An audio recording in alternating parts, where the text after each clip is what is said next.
Welcome back to When Harry Met Board Games, where we feed our people with relatable content and our victory condition is your satisfaction. I'm Harry, and today we have an overview of this game right here, Eye of Zamrock Invasion. As you can see on the box, this is a prototype. Full disclaimer, this is a paid video and promotion of Eye of Zamrock Invasion. And this game here, the box says, is for 1 to 6 players. Estimated game length of 3 hours. And for a recommended age of 14 and older. And this game here is quite an undertaking. If you look here, this game takes lots of table space. And this right here is really the setup for only 3 players. First of all, the components, as I mentioned, they are a prototype. So please keep that in mind as you judge and assess the components in this game. This board right here is the map of the Eye of Zamrock, which is the fantasy land in which this entire game takes place in. Now, the lore or the story behind this is that 2 deities engaged in battle. One fell, had their head cut off, and from their head, we have the land of the Eye of Zamrock. We have the oceans and seas that consist of the tears of that deity, and we have the center spot here, which is the Eye of Zamrock, which is like a lake or a portal from which demons and evil entities are entering the land. Again, this is a fantasy themed game. Keep that in mind. This game, as I mentioned, plays from 1 through 6 players. Players are going to start by grabbing a kingdom, and there are 6 different kingdoms in this game. Here we have 3 of them. We have the orcs, and we have the humans, and we have the dragons. There are 3 other kingdoms that players can choose from. Players are going to grab their kingdom board, and they're going to grab a whole bunch of components to populate the board with. We'll talk more about these components as the video progresses. Also, players are going to partake in a little bit of a draft for the different heroes. Each player is going to take 1 hero, and there are 9 heroes to pick from. Here we have Ilian Plav, and here we have Aglar Stormhold, and here we have Belaine Sinkvor. And each of these heroes has their own respective board that gives you their stats for different things that you could do in the game. Different spots here for items that they can hold, a special ability that makes them unique from all the other heroes in the game. For example, here, Ilian Plav says that he's a true shot. This hero shoots arrows, so he can hit enemies on whichever row in a battle they stand, and has advantage in battle if he is behind any unit. Also down here, we have a track for their hit points, their health. So that's pretty much it as far as the hero boards are concerned. As I mentioned, every player is going to take their pieces in their respective colors, populate their board. They're also going to grab 1 infantry unit. There are 3 types of units in the game. We have infantry, we have cavalry, and of course we have siege weapons.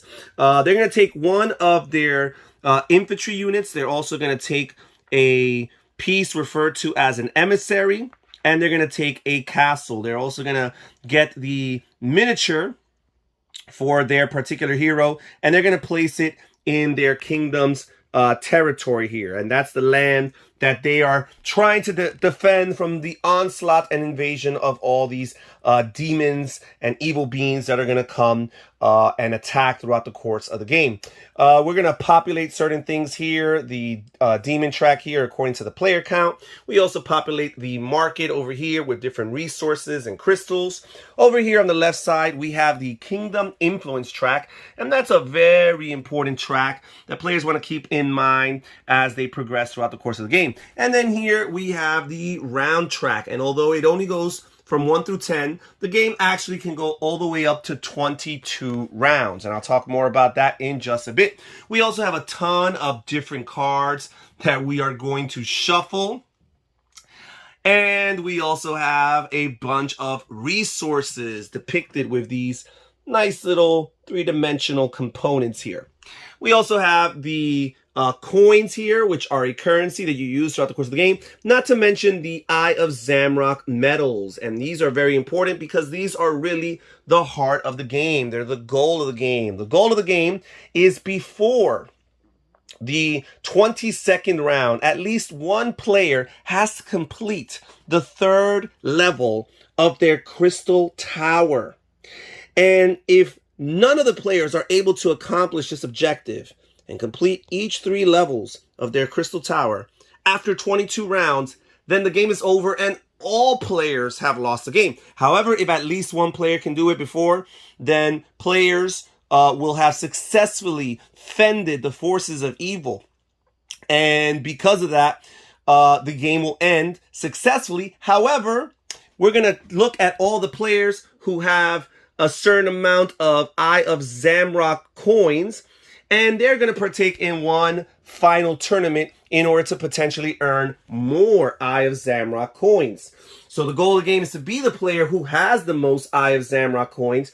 However, if you are not necessarily first after the game's end game condition has been triggered, remember you still have an opportunity through the final tournament to earn a few more Eye of Zamrock coins, and hopefully take the lead. So keep that in mind. Now, as I mentioned, there are 22 rounds in the game, and if you look at the round track here, you see these sun and moon symbols. Every other round is either a day round or a night round, and for the most part, that impacts the way that players interact with these trading merchants right here. There are 3 trading merchants spread randomly throughout the course of the map, and the players or the heroes will be able to interact with them, engage with them in trade, and purchase things from them. And depending on whether it's a day phase or a night phase will determine what type of interactions the heroes or the players can have. Now, each round is divided in 3 phases. You have your action phase, you have your economy phase, and you have your kingdom phase. And in the action phase, players are going to be taking lots of different actions. They're going to be moving their characters, and each character has different movement stats. So, for example, your different army units, whether it's cavalry, or siege weapons, or your infantry, they all move and battle differently from one another. Also, the heroes have different moving stats from each other, as I mentioned on the board here. Some heroes are slower than others, some are quicker.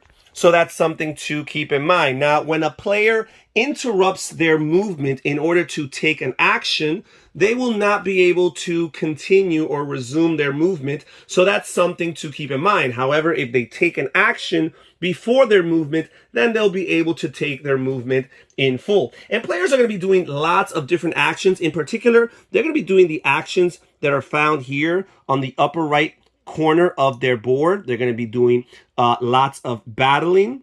They're going to be doing colonization. They're going to be doing questing. They're going to be doing building, and they're going to be doing trading actions. And every time a player does one of these actions, they're going to be able to take one of the cubes corresponding to the row of that action, and they're going to be able to place it over here on their lowest available level on the Kingdom Influence track. And as you see, the track goes all the way to 18. So each time they take an action, they'll be able to do that. Now, as the game progresses, they're going to be climbing up this track over here. As the game progresses, you're going to have to keep in mind that each individual action can only reward you here on the influence track up to 5 times. There are 5 cubes on each of these rows. So you do not want to overdo an action. You want to be as balanced as possible and do a little bit of everything. Some heroes and their abilities might gear them more towards one type of action than the other. But again, you do not want to neglect things. Now, this influence track here is very important for many reasons, and one of the reasons is the actual goal of the game. As I mentioned earlier, the goal, or at least the end game trigger, if players want to successfully defeat the demonic forces, they want to be able to close the portal by building 3 levels of their crystal tower. Now, once a player has made it to the 7th level of the kingdom track over here, then the player will be able to draw a Crystal Tower plan card. And these cards are found over here. And you'll see these cards here, and they'll tell you, first of all, they'll tell you the combination of crystals that you're going to need in order to be able to build that particular level.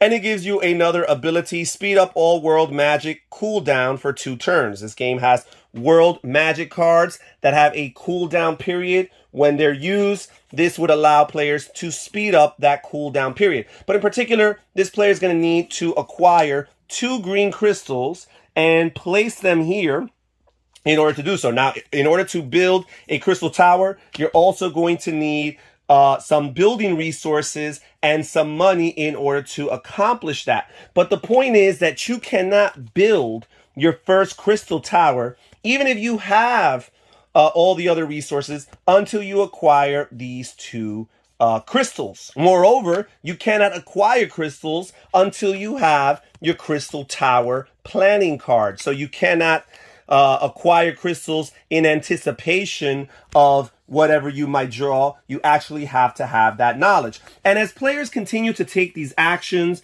and they continue to climb the ranks here on these different, on this Kingdom Influence track, they're going to be able to unlock more and more opportunities to draw these Crystal Plan Tower cards. So after level 13, players will be able to draft their second card here. And again, look at the crystal combination.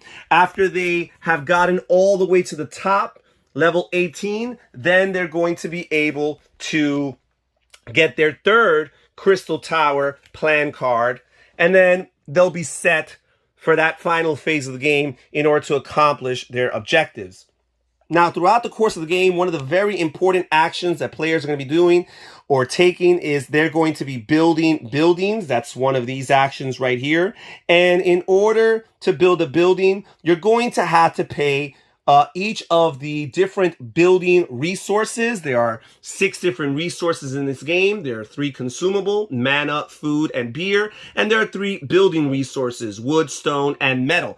And in order to build a building, you're going to have to spend those building resources along with 3 coins, and then you'll be able to build a building. And there's different types of buildings that you find here. You have your barracks, your town hall, your wizardry, your market, your tavern, and your warehouse. And you indicate that you've built a building by simply removing one of these squared pieces here from your board, indicating that that building has been built. So if you have a level 2 barracks here, now you not only have access to recruit your infantry units, but you could also recruit your cavalry units. And in order to recruit units for your army, you're going to need food. That's a very important resource in order to do so. And each of these different buildings grant you different abilities and or benefits. So that's something to keep in mind. Now, after each player has taken their turn and done their actions in the action phase, then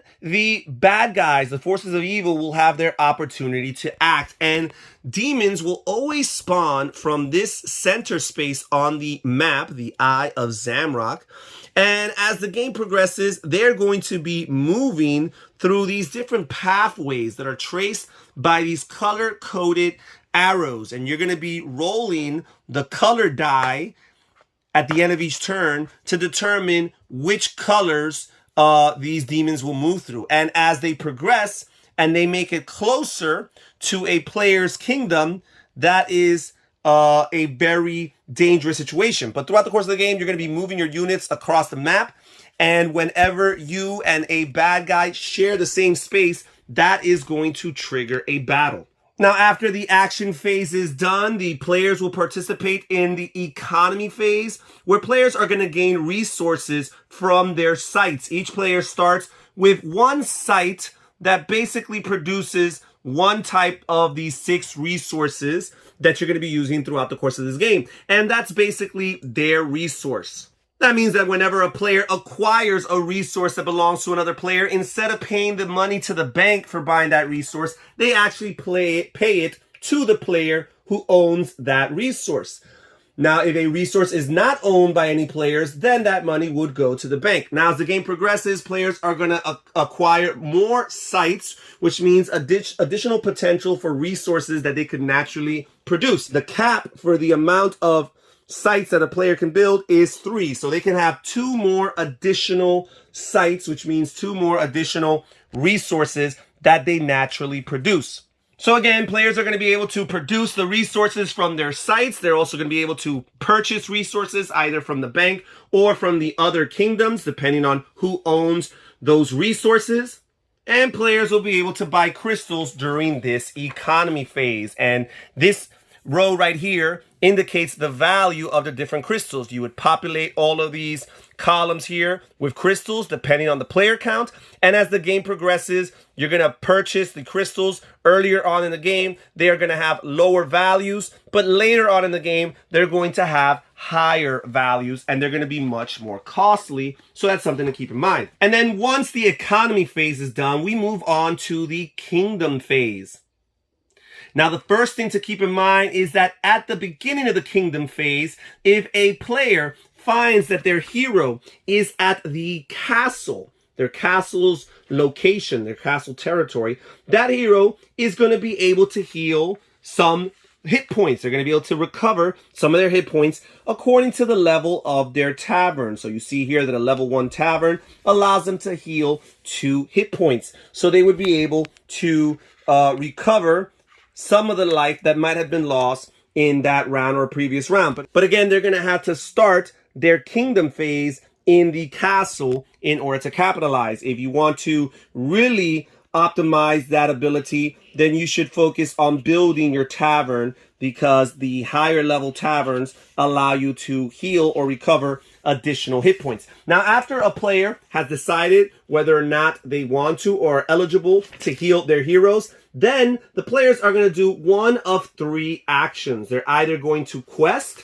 they're going to build, or they're going to collect taxes. If they decide to quest, they're going to draw a quest territory card, but in order to do so, they're going to have to pay a beer. So that's a very hot commodity there, a very valuable resource in order to acquire these different quests. Quests are a great way of earning money, and in particular of earning Eye of Zamrock medals. There's lots of different ways of earning these medals throughout the course of the game. Now, if a player decides to build instead of questing during their kingdom phase, they have lots of different options that they can build. They can build any of these buildings that are found on their kingdom card. They could also decide to build crystal towers if they have their crystal tower plan and the corresponding colored crystals. They could also use this phase here in order to recruit armies and add them to their forces, and they could also revive a knocked out hero during this phase. Finally, the last option a player has during the kingdom phase is to collect taxes. And when you collect taxes, you're going to earn 4 coins by default. So that's a way of getting replenished, getting your bank replenished. 4 coins by default, plus you're going to get 1 additional coin for every territory owned. So the more territory you gain, the more you'll benefit from the tax action. Now, there is a cooldown on this tax action, so players will not be able to do a tax action on consecutive turns. They would place their tax token 2 rounds away on the round track in order to indicate that they cannot take this action on the following round. So that's something to keep in mind. You cannot just consecutively tax and tax over and over again. You're going to have to find other things to do in between those rounds. And that's pretty much it as far as the 3 different phases of the game. As I mentioned, players are going to be going over and over. There's a level of cooperation here in the sense that you do want one of the players to successfully build the crystal tower in order to complete that final end game goal. As I mentioned, that will give the surviving players an opportunity to partake in a final tournament in order to earn additional Eye of Zamrock medals, which are the goal of the game. So if players are able to accomplish that before the 22nd round, the player who has the most Eye of Zamrock medals at the end of the final tournament will be declared the winner of the game. And that's pretty much it as far as this overview. As I mentioned earlier in the video, this is a very broad and in-depth game. This is very much like an RPG experience with board game components incorporated. The box here says 3 hours. I think that's a little bit generous. There's lots of heavy and meaty decisions for the players to make. And depending on the player count, it's going to be a long time probably for each round to complete. And remember, it could potentially go up to 22 rounds. Now, of course, if the players are efficient enough to climb this Kingdom Influence track, it might not take them quite 22, but it's still going to take a bit of a while. So again, very in-depth as far as that's concerned, very lengthy, lots of things to keep in mind. Now, who is this game for? If you like fantasy style adventure games, and in particular, if you are a fan of role-playing games, tabletop role-playing games, then I think that this game has some promise and has some potential, and it's something that you probably want to look into. There's a lot of things going on, lots of variety from the different world magic cards that are available, the different territory cards, the different quests, the different demon lords that players can have in a particular game, the different heroes that players can choose from, and then the different paths of victory. As I mentioned, we have these actions here, and not every player is going to use them in the same proportion. Some players might be a little bit more battle heavy, while others might be more quest heavy, and yet others might focus more on building or even trading. And that will kind of unlock multiple different divergent strategies, so that not everybody feels like they're doing the same exact thing. Not to mention the fact that each player has their own individual character that makes them operate differently in that regard. You're always going to have the same starting territories as far as the different colors are concerned, but again, you might not necessarily play with the same kingdom each time you play. There's 6 different kingdoms to pick from. And I forgot to mention earlier that each individual kingdom actually has their own unique ability that makes them different from everybody else as well. So it's not only your hero that distinguishes you, it's these different kingdom cards as well. So for example, the orcs here, once per turn, orcs can buy a resource before another kingdom which attempts that action. They must pay the price right away. So it's a cool way of beating someone to the punch as far as acquiring a particular resource. Orcs can sell before others, but must build a level 2 market because selling costs 2 market sell actions. So that's something to keep in mind. So really cool as far as the variability